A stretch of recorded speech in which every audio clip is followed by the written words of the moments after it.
Imagine a place where the brightest minds from around the world gathered, not to compete, but to share knowledge.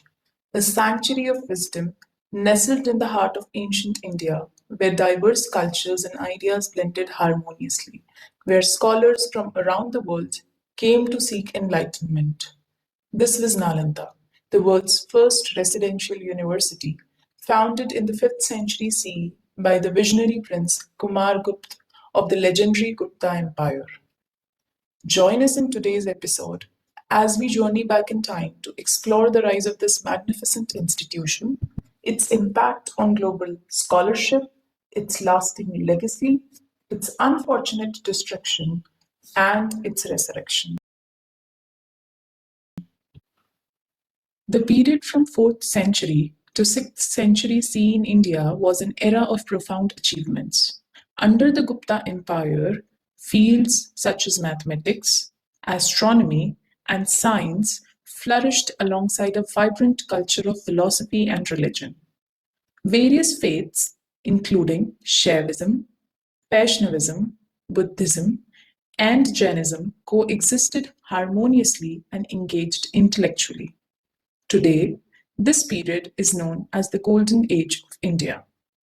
It is during this golden period, in the early 5th century, that a young and ambitious prince, Kumargupta, dreamed of a place where the brightest minds could gather to share knowledge and wisdom. And thus, under his patronage, began the monumental task of constructing the Nalanda Mahavihara, meaning the great monastery of Nalanda. Artisans and laborers worked tirelessly to create this architectural marvel. The buildings were made of red bricks, adorned with intricate carvings and sculptures that depicted scenes from Buddhist teachings and Indian mythology. Meticulously planned temples, classrooms, dormitories, and expansive libraries were built to provide an unparalleled intellectual atmosphere. By the middle of the 5th century, Nalanda Mahavihar had turned into one of the greatest centers of learning of the ancient world.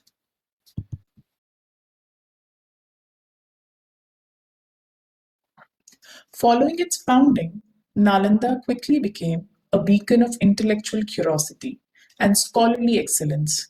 Although built as a monastery, the curriculum taught here was not just monastic, but pretty wide ranging.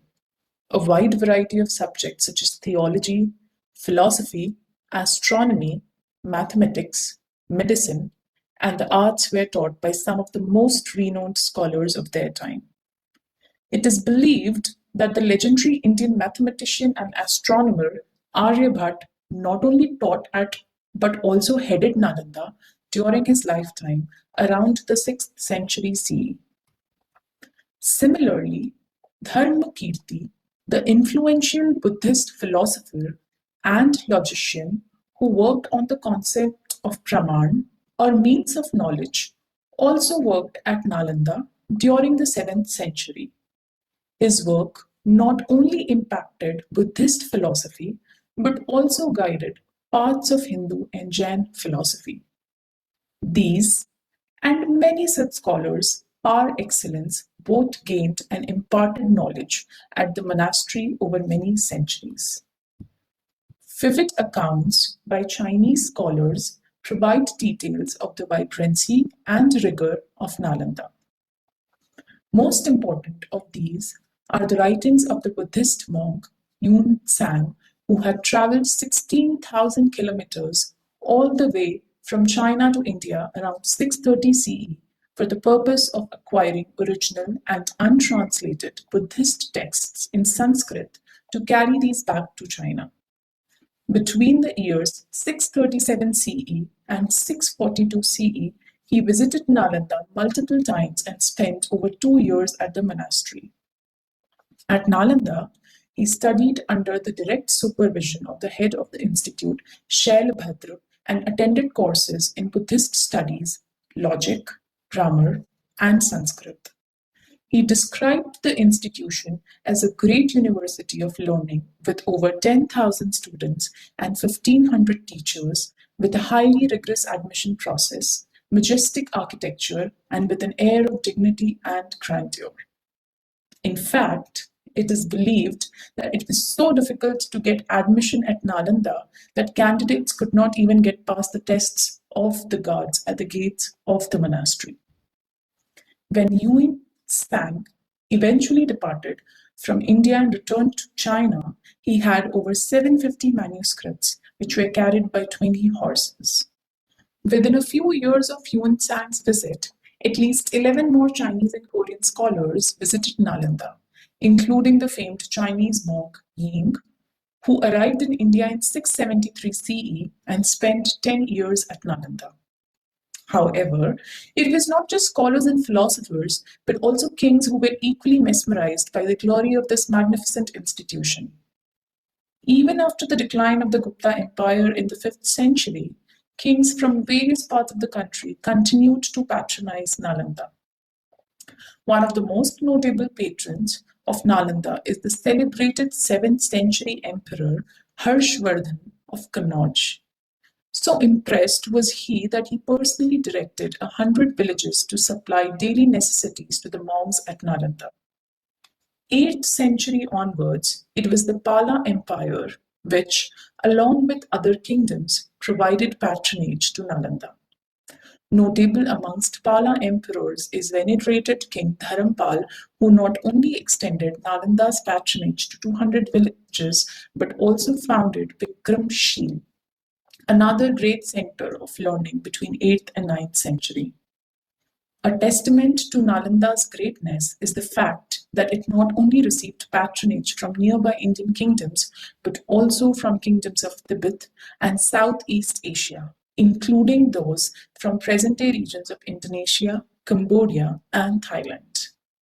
By the 12th century CE, Nalanda had turned into a truly global and flourishing institute of learning, attracting vast numbers of not just Buddhist but also Hindu scholars from parts of India and outside.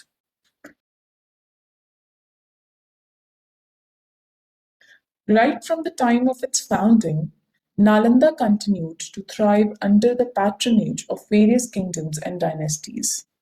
However, its golden age faced a violent and catastrophic decline with the arrival of Muslim rule in Bihar and Bengal under the Turco-Afghan general Muhammad Bakhtiar Khilji in the late 12th century. As Khilji's forces advanced through the prosperous lands of Bihar, they left behind them a trail of devastation. Driven by a combination of military ambition and religious zeal, Khilji targeted symbols of cultural and intellectual achievement. One fateful day, Khilji's army arrived at the gates of Nalanda. The university, which had stood as a beacon of learning for centuries, was unprepared for the onslaught. As the invaders stormed the campus, their sheer numbers and ferocity overwhelmed any resistance. The monks and scholars, many of whom had never encountered such violence, were caught in a nightmare from which there was no escape. Khilji's forces showed no mercy. Thousands of monks and scholars were slaughtered. The peaceful courtyards and serene gardens of Nalanda were stained with blood. The sounds of chanting and scholarly debate were replaced by the clash of swords and the screams of the dying. The once bustling academic community was decimated, its members either killed or forced to flee. One of the most tragic aspects of the destruction was the burning of Nalanda's vast libraries. The Dharmganj complex housed three massive libraries believed to be 9 stories high. Ratnasagar, Ratnodadhi, and Ratnarantaka, repositories of thousands of irreplaceable manuscripts, became infernos. It is said that the flames from the burning manuscripts were so intense that they could be seen from miles away, and that the libraries burned for months, a testament to the sheer volume of knowledge consumed by the fire. When the smoke finally cleared, Nalanda lay in ruins. Its magnificent structures were reduced to rubble, its once thriving intellectual community murdered. The site that had once attracted scholars from all across Asia was left desolate, a silent witness to the ferocity of a mindless invader.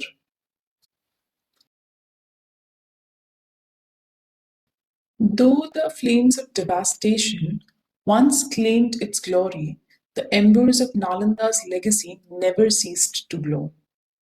8 centuries following its destruction, the idea to resurrect Nalanda was proposed by former Indian President Dr. APJ Abdul Kalam in the year 2006.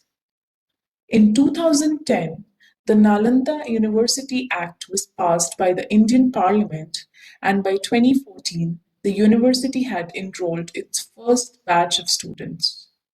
455 acres of land was allocated by the state government of Bihar for the university at a site only a few kilometers away from the actual site of the original Mahavihara.